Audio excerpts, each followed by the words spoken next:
नमस्कार दोस्तों, आप सभी का स्वागत है। देखिए, आज अपन जो है अपना 12th क्लास का जो अपना पाठ रहेगा भक्तिन, उसके परिचय को लेके यानी पाठ का पूरा जो सार है उसकी अपन बात करेंगे।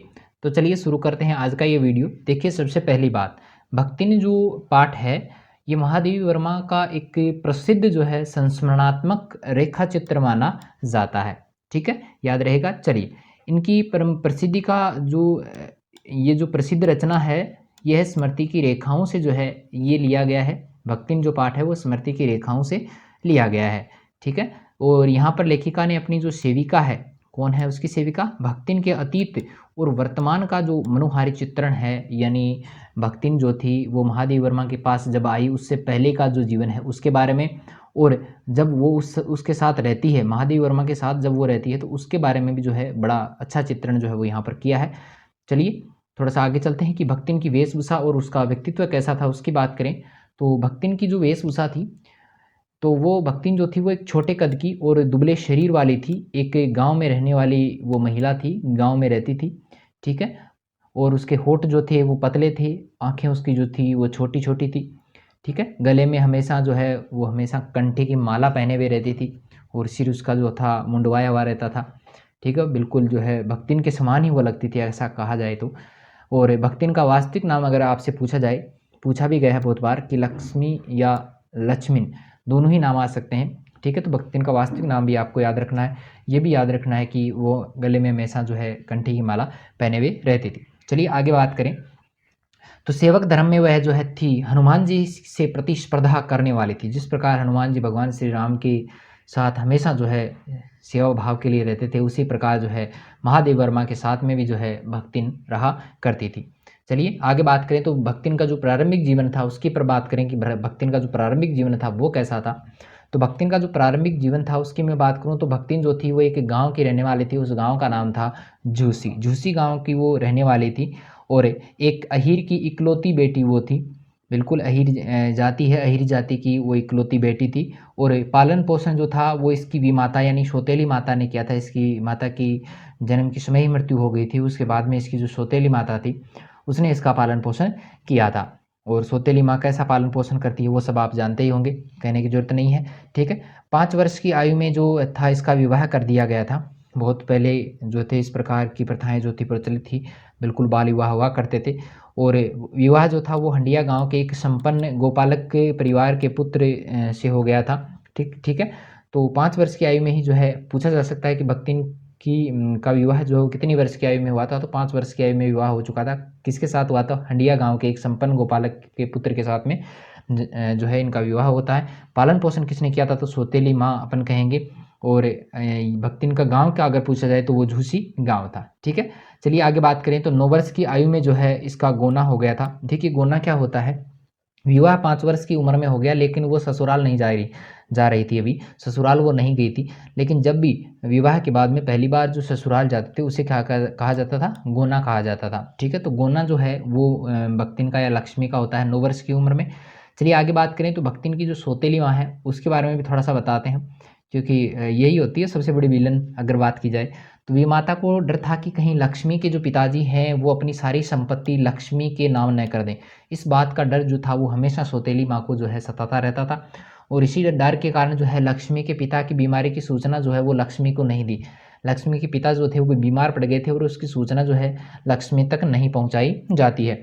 और अंत में होता यह है कि जो सास जब पिता की मृत्यु होती है तब वो जाकर जो है सूचना पहुंचाती है लक्ष्मी को। लेकिन सास को ये डर था कि ये रोएगी धोएगी यहाँ पे, तो वो भी क्या करती है, उसको समय पर नहीं बताती कि तुम्हारे पिता की मृत्यु हो गई है। और कुछ दिनों बाद में जो है पिता कहती है कि तुम अपने मायके चले जाओ, मायके जाके आ जाओ। तब देखो क्या होता है कि पति का मृत्यु का दुखद समाचार जो है वो भी उसे मायके आकर ही पता चला। पहले तक उसे भाई सास ने तो ये कह के भेजा था कि बहुत दिन हो गए गाँव गए हुए, तू जाके आ जा, तो आकर ही मिला था। और विमाता का व्यवहार तो पहले से ही खतरनाक था, तो फिर और ज़्यादा खराब था। उसने जो है मायके में पानी भी नहीं पिया और वापस वो कहाँ आ जाती है, ससुराल आ जाती है। और सारा का सारा गुस्सा जो है अपने पिता की मृत्यु का जो दुख है वो सारा का सारा जो गुस्सा था उसका वो प्रकट करती है। किस पर, सास पर करती है। सास को खरी खोटी वो सुनाती है। आगे बात करें तो भक्तिन के वैवाहिक जीवन की अगर मैं बात करूं तो भक्तिन का जो वैवाहिक जीवन जो था वो कभी सुख से भरा हुआ नहीं था, यानी सुख उसके जीवन में कभी था ही नहीं। और कैसे नहीं था? क्योंकि सास के थे 3 कमाऊ बेटे, सास के 3 कमाऊ बेटे और जेठ जेठानियों के भी वो काले-काले पुत्र थे, पता है ना? ठीक है। हाँ, और लक्ष्मी के थी बेचारी के 3 लड़कियाँ और इस कारण जो है जेठानियों ने उसकी उपेक्षा करना प्रारंभ कर दिया। अब लड़की यहाँ पे होती है तो भई पता है ना कैसा होता है, कैसा बर्ताव उस समय किया जाता था। आजकल तो बहुत ज़्यादा सुधार इसमें आ गया है, ठीक है? और घर का सारा काम जो था वो भगतिन और उसकी बेटियाँ जो है वो किया करती थी और भोजन भी जो है उनकी जेठ-जेठानियों के पुत्रों को बहुत अच्छा मिलता था और इनकी जो बेटियाँ थीं उनको बहुत जो है पूरे दिन काम करना, फिर भी जो है बिल्कुल दाल-भात वग़ैरह वैसे कुछ ख़ास वो खाने के लिए देते नहीं थे। ठीक है? आगे बात करें तो वैवाहिक जीवन में देखिए ये मकान अच्छा बना रखा है ना मकान? चलिए, इसी मकान में वह रहा करते थे।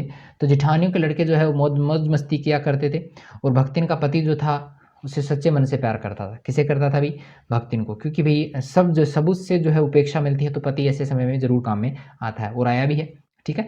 तो भक्ति जो है वो संयुक्त परिवार से जो है उसी समय अलग हो जाती है, ज़्यादा दिन वो नहीं रही साथ में और उसके बाद में जो है बड़ी बेटी का विवाह वो बड़ी धूमधाम से करती है और बड़ी बेटी के विवाह करते ही जो है भगतिन के पति का जो है वो देहांत हो जाता है और उसके बाद में जो है संपत्ति पर कब्ज़ा करने की नीयत से जो है जेठ-जेठानियों ने लक्ष्मी का जो है दूसरा विवाह करने को कहा, लेकिन लक्ष्मी ने उसे अस्वीकार कर दिया, मना कर दिया कि भई हम विवाह नहीं करेंगे और इनसे छुटकारा पाने के लिए जो है अपनी संपत्ति की सुरक्षा के लिए भगतिन ने अपना सिर मुंडवा लिया और इस चीज़ से भी झंझट मिटे भई कि भई रोज़-रोज़ जो है ये कहें कि आप दूसरा विवाह कर लो, तो उससे भी मुक्ति पा ली और गले में कंठी धारण कर ली और छोटी बेटियों का विवाह करके बड़ा जो दामाद था, उसको घर जमाई रख लिया। बढ़िया काम किया। संपत्ति की सुरक्षा के लिए करना ही पड़ता है, किया भी है और भगतिन के पति की देखो यहाँ पे ये बहुत मोस्ट इम्पोर्टेंट क्वेश्चन है, आपके किताबों में किसी में भी नहीं है कि भगतिन के पति की मृत्यु के समय भगतिन की आयु क्या थी? तो उस समय भगतिन की जो आयु थी वो थी 29 ईयर्स यानी 29 वर्ष थी और उसके पति यानी भगतिन का जो पति था उसकी आयु कितनी थी? 36 वर्ष थी। ठीक है, याद रहेगा। चलिए आगे बात करें, दुर्भाग्य और व्यवस्था को लेकर बात करते हैं कि किस प्रकार जो है लक्ष्मी का दुर्भाग्य जो है वो साथ नहीं छोड़ता और मजबूरी में उसे क्या-क्या करना पड़ता है उसकी बात करते हैं। तो दुर्भाग्य से बड़ी लड़की भी जो है वो विधवा हो जाती है और अपनी बड़ी बहन का जो दूसरा विवाह कराने के लिए जेठ के जो पुत्र थे उन्होंने अपने तीतर लड़ाने वाले साले को बुला लिया, है ना? तीतरबाज़ था और लड़की ने जो है उसे अस्वीकार कर दिया कि भई इससे शादी नहीं करेंगे, ठीक है? मना कर दिया। लेकिन ऐसा थोड़ी ना मना कर दे और ऐसे तीतरबाज़ वाले तो भई कोई ना कोई तिकड़म बिठाते रहते। तो एक दिन जो है मौका देख कर वह जो है उस लड़की की कोठरी में ज़बरदस्ती घुस जाता है और लड़की ने जो है उसकी जमकर पिटाई की। ठीक है, होनी थी पिटाई, लड़की कोई कम थोड़ी ना थी, ठीक है, पिटाई कर दी उसकी और पंचायत ने जो है पंचायत बुलाई गई और दोनों को जो है पति पत्नी के रूप में रहने का आदेश दे दिया। तो यहाँ पर ये व्यवस्था थी, मजबूरी थी भगतिन की कि उस लड़की की भी ये मजबूरी थी कि उसने जो है ऐसे लड़के को जो है अपने पति के रूप में स्वीकार करना पड़ा था, ठीक है। और ये संबंध जो था वो बहुत ज़्यादा सुखकारी नहीं रहा। विपरीत परिस्थितियाँ जो है वो आ गई, पैसों की तंगी रहने लग गई। पैसों की तंगी के बाद में जो है एक दिन लगान नहीं चुकाने पर भगतिन को जो है ज़मींदार ने पूरे दिन जो है वो कड़ी धूप में खड़ा भी रखा था और अपमान के कारण भगतिन जो है कमाई के विचार से जो है वो शहर आ जाती है। ठीक है, याद रहेगा? चलिए, अभी ये बात करेंगे महादेवी की सेविका के रूप में जो था भगतिन का जीवन किस प्रकार का था। तो लक्ष्मी जो थी वो महादेवी वर्मा के पास जब नौकरी माँगने आई थी तो उसकी वेशभूषा जो थी वो गृहस्थ और सन्यासी दोनों के समान थी। देखने से वो ऐसे लग रही थी जैसे गृहस्थ भी हो और सन्यासी भी, क्योंकि सन्यासी तो भाई कंठी वगैरह देखना और सिर मुंडवाया हुआ होना, तो वो सन्यासी सी लग रही थी। और भगतिन नामकरण जो था उसका यानी लक्ष्मी का भगतिन जो नामकरण दिया गया था वो भी महादेवी वर्मा ने ही दिया था और उसका आचरण जो था वो वास्तव में पवित्र था, उसमें कोई शक नहीं है। आगे बात करें तो सेविका के रूप में जो जीवन है वो उसका किस प्रकार का था, तो बड़ा ही विचित्र है कि वह प्रातःकाल जल्दी उठ जाती और उठकर जो है स्नान किया करती थी। जल्दी उठकर स्नान करती, सबसे जल्दी उठती थी और फिर उसके बाद में जो है सूर्य और पीपल को वो अर्घ्य देती थी। अर्घ्य जैसे जल चढ़ाते ना, तो वो अर्घ्य देती थी और लेखिका की फिर वो धोती पहनती और 2 मिनट के लिए वो जाप किया करती थी। ठीक है? उसके बाद में खाना बनाने के लिए वह चौके की एक सीमा निर्धारित करती, चौक से सफ़ेद जो है सॉरी कोयले से जो है वो एक लकीर खींचती थी, अपने चूल्हे की जो है वो एक सीमा वो बनाती थी खाना बनाने के लिए और भगतिन के द्वारा बनाया गया जो भोजन था वो ग्रामीण अहीर परिवार के स्तर का होता था। बिल्कुल गाँव की जो संस्कृति थी उसी के अनुरूप वो भोजन बनाती थी और भक्तिन के द्वारा बनाए गए भोजन की विशेषताएं हैं कि भक्तिन जो है 1 अंगुल जितनी मोटी और गहरी काली रोटी बनाती थी, और सब्जी न बनाकर वो हमेशा क्या बनाती थी, दाल बनाती थी। इसीलिए जब भक्तिन जो है महादेव वर्मा भक्तिन से पूछते कि आज जो है तरकारी क्यों नहीं बनाई, तब उसने कहा कि तरकारियाँ तो पड़ी थी लेकिन मैंने सोचा दाल बना लेते, रात को जो है वो बना लेंगे। ठीक है, तो इस प्रकार के जो है उदाहरण देती है। फिर जब महादेव वर्मा जो है इसका विरोध करती है तो वो कहती है कि भाई अमचूर और लाल मिर्च की चटनी ला दो, और उसके बाद में ये भी बात और कहती है कि इससे भी अगर काम नहीं चल रहा है आपका, तो गाँव से लाया हुआ मेरे पास कुछ गुड़ रखा है, तो वो आप गुड़ भी ले सकती हैं, गुड़ भी खा सकती हैं। ठीक है, चलिए आगे बात करें तो यहाँ पर देखिए भक्तिन का जो स्वभाव है उसको लेकर बात करते हैं कि भक्तिन जो थी वो दूसरों को अपने अनुकूल बनाने का हमेशा प्रयास करती थी, लेकिन खुद कभी बदलना नहीं चाहती थी। देखो उनका स्वभाव देखो कैसा था, दूसरों को बदलने का प्रयास करती थी, खुद नहीं बदलती थी। उदाहरणों की बात करें और देखिए इधर उधर हुए पड़े पैसों को भी किसी मटकी में रख देती थी कि भाई कोई ले न जाए, कहीं गुम न हो जाए। लेखिका को गाँव का जो खान पान था वो खाना सिखा दिया। देखिए खुद दूसरों को अपने अनुसार बनाना चाहते लेकिन खुद बदलना नहीं चाहते। गाँव का जो खान पान था वो सिखा दिया सबको, परंतु शहर का रसगुल्ला भी उसके पोपले मुँह में नहीं जा सका था। और बात करें तो लेखिका के नाराज़ होने पर भी साफ धोती पहनना उसने कभी नहीं सीखा, वही फटी पुरानी धोती पहनती थी। और उसने एक ओए के स्थान पर जो है जी कहने का शिष्टाचार भी कभी नहीं सीख पाई वह, ओए के स्थान पर जी कहती, जी नहीं कहा उसने कभी भी, सिर्फ ओए कहती थी। और आगे बात करें भक्तिन के स्वभाव की तो भक्तिन जो थी वो सरल स्वभाव की थी, उसे गर्व था, हमेशा वो घमंड में रहती थी, गर्व में रहती थी कि उसकी मालकिन जो थी वो ऐसा काम करती है जो कोई दूसरा नहीं कर सकता, ऐसा काम वो करती है, इस प्रकार का गर्व उसको था। और वह पढ़ी लिखी नहीं थी, आपको पता होगा अनपढ़ थी, फिर भी हस्ताक्षर करना भी सीखना वो नहीं चाहती थी, बिल्कुल नहीं चाहती थी ये चीज़ें। वह पढ़ने की मुसीबत उठाने को तैयार ही नहीं थी, सीधी सी बात यह है कि वो पढ़ना ही नहीं चाहती थी। और देखिए भक्तिन के तर्क तो देखिए आप, अपने पढ़ने के बारे में वह कहती है कि हमारी मालकिन तो दिन रात जो है किताबें पढ़ने में लगी रहती है, अब हम भी अगर पढ़ने लग जाएँ तो घर का काम कौन सँभालेगा। ठीक है, ये समझ में आ रहा होगा सारा, तो समझ में आ रहा है तो वीडियो को लाइक ज़रूर करें और दोस्तों के साथ शेयर भी करें। चलिए आगे देखते हैं। इसके बाद में जो है भक्तिन इंस्पेक्टर के समान जो है क्लास में, देखो ये बात जैसे ही उसने कही उसके बाद में वो क्लास में जब भी जाती तो सभी के जो वर्ण थे जैसे ए है, आ है, उनकी लिखावट जो थी उनको वो ठीक करती थी और उन पर टीका टिप्पणी वो करने लग गई थी। ठीक है, क्लास का मतलब महादेव वर्मा के पास में जो पढ़ने आते थे उनकी बात है।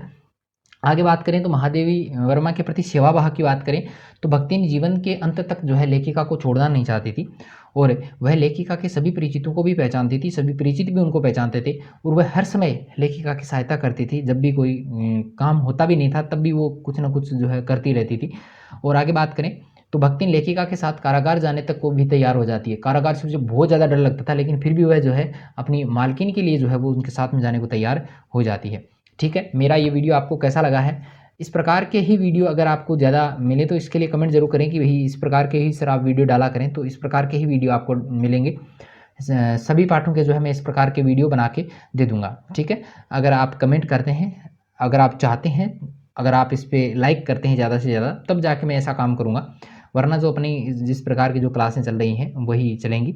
ठीक है, तो आज के लिए इतना ही, और वीडियो को जो है चैनल को जो है सब्सक्राइब जरूर करें, और चैनल का नाम आपको पता ही है, कमेंट जरूर करें, वीडियो पसंद आए तो लाइक करें और दोस्तों के साथ शेयर भी करें। तो चलिए आज के लिए इतना ही, मिलते हैं फिर एक नए वीडियो के साथ में, तब तक के लिए धन्यवाद।